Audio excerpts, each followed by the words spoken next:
Welcome back, y'all. So the other day I went to Harbor Freight and picked up this Pittsburgh 1 1/4 pound hatchet. It looks okay, but it just doesn't look good. So we're gonna cut out a half circle here and do a few other things to it as well. Got to get these tubular pieces of steel drilled out here. I'm not sure what they're technically called because I'm not great with this stuff, at least with naming things. Using a screw extractor, a bolt extractor to pull this thing out. Took a little bit of effort and elbow grease.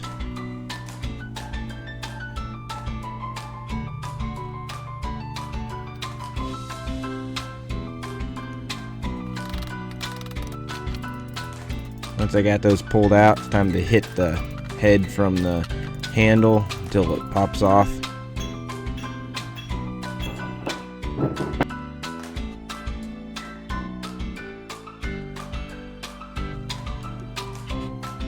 Make sure you have your safety goggles on, because I've gotten pieces of steel in my eyes before, and let's just say it does not feel great. Here's a tip.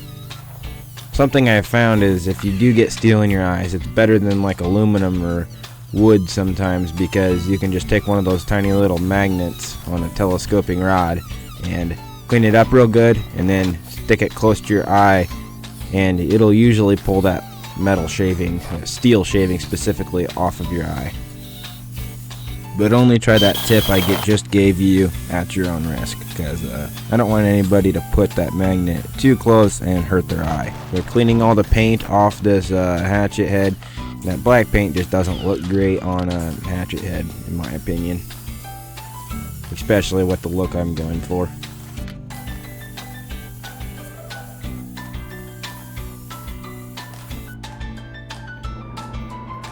Got the spindle sander here to clean things up even more.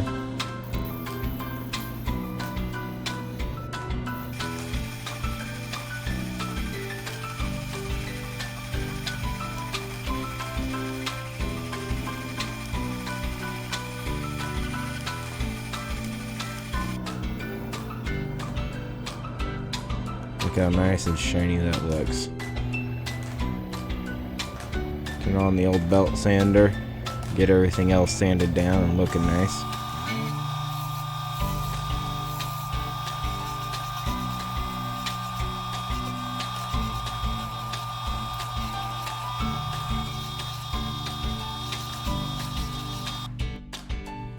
I decided to add a little extra geometry, or whatever you call it, to this hatchet head. I thought it'd look kind of neat cutting this piece out here. You'll see once it's done.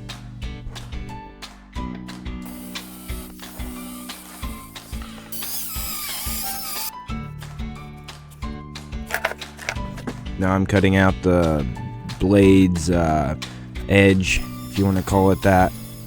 At least the first part of the angle.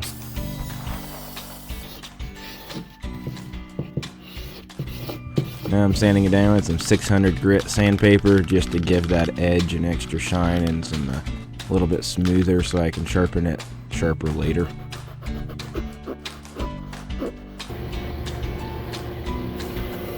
Now we're going to sand that old sticker off that Pittsburgh handle. We're going to make it look so much better than it does.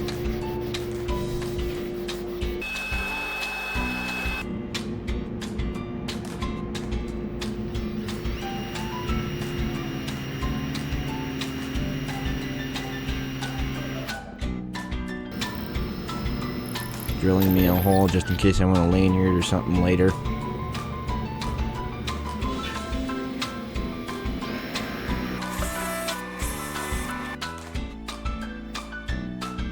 Alright, let's get into staining here.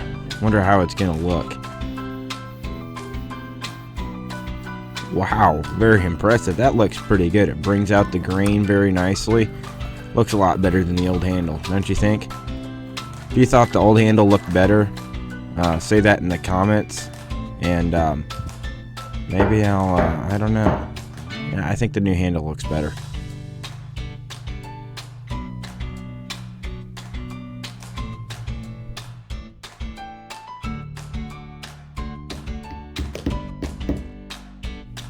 Getting the wedge pounded in here. is a very important piece, in case you didn't know, because if this wedge wasn't here, the head would fly off after the first hit, probably. Maybe. Cut off the excess part of the wedge.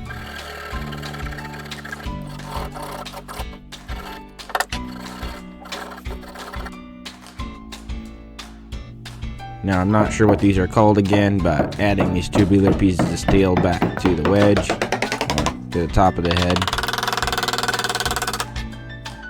Then I added some glue and sawdust to fill in all the little gaps there. I think the gaps were created because when I had sanded down the handle, I should have just left the part that goes into the head unsanded, so that way it fits more tightly, but you gotta do what you gotta do. I've learned that for next time, that I won't do that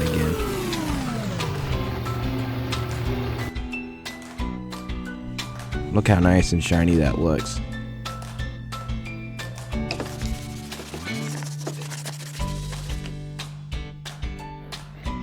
Alright, right here is my favorite sharpener, all-around sharpener. It almost does like a hollow ground cut on the edge of the blade, which gets it nice and sharp. And I've cut a few trees with this thing already. It's pretty slick. There's the before.